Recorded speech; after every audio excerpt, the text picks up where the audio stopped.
ဒီနေ့တော့ကျန်ဟင်ငါသီးလေးကြော်စားကြမယ်နော်ဒီမှာကျန်ဟင်ငါသီးလေးတွေကိုပပလီထားပြီနော်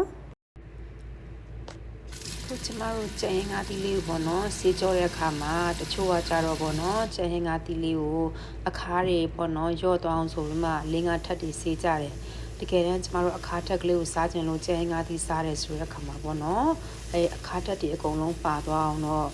လင်းကားထက်လောက်တော့မစီခိုင်းစေချင်ဘူးပေါ့နော်အလွန်ကြုံ2ထက်လောက်ဆင်းရပါပြီပေါ့နော်တချို့ကြတော့အခါးတက်တွေလည်းအလွန်ပါသွားအောင်ဆိုမှစားရည်နဲ့ဖက်ပြီးမှပေါ့နော်စီးကြတယ်အဲ့ဒါဆိုရင်လည်းပဲအခါးရဲ့အာဟာရဓာတ်တွေကပေါ့နော်ပါသွားပြီပေါ့နော်ဒါကြောင့်မလို့တဘာဝအတိုင်းလေးပဲစီးပါပြီးတဲ့ခါမှာပေါ့နော်အခါးတက်ကလေးကိုစားမှဖြစ်တဲ့အတွက်ကြောင့်မလို့ပေါ့နော်ကိုယ့်ရဲ့အရာသားလေးရတော့ကိုညှိုင်းကြိုက်နေတဲ့လို့ပေါ့နော်ထည့်စားလို့ရပါတယ်အခုစီးရဲ့အရာလေးကိုအနေငယ်လေးပြောချင်တာဖြစ်ပါတယ်နော်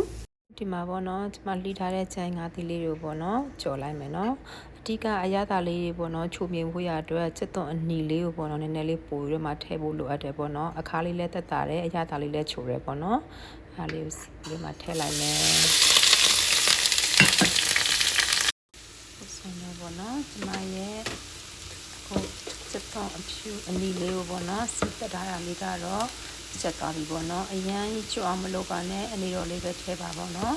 ထဲမှာချက်သွန်အဖြူနီလေးကိုများများထည့်ထားတယ်ဘာကြောင့်လဲဆိုရင်ကြက်ဟင်းကားပြီးရလဲခါတယ်ပေါ့နော်ခါတော့သူကကြတော့လေးပါတယ်နည်းနည်းလေးပွားတတ်တဲ့ကြောင့်မလို့ချက်သွန်အဖြူလေးများထည့်ထားတယ်နော်ကျမကဒီထဲမှာပေါ့နော်ဒီမှာပစွန်ကြောက်ကလေးကိုကျမထဲမှာဖြစ်ပါတယ်ပေါ့နော်ပစွန်ကြောက်ကလေးကိုတော့ကျမတို့ပေါ့နော်တိချာလေးဆေးပေးပါ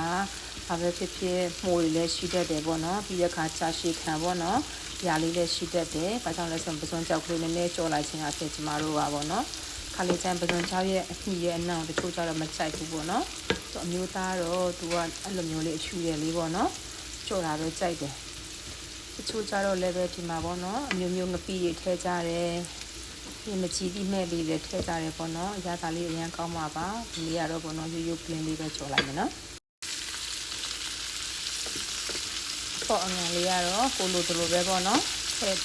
စိုက်တဲ့အရာလေးပေါ့နော်ထည့်လို့ရပါတယ်ပေါ့နော်ငံပြားလေးနဲ့ထည့်ချင်လည်းထည့်လို့ရတယ်ဒီအရွက်မှုန်လေးနဲ့ထည့်ချင်လည်းထည့်လို့ရတယ်ပေါ့နော်ပြီးရင်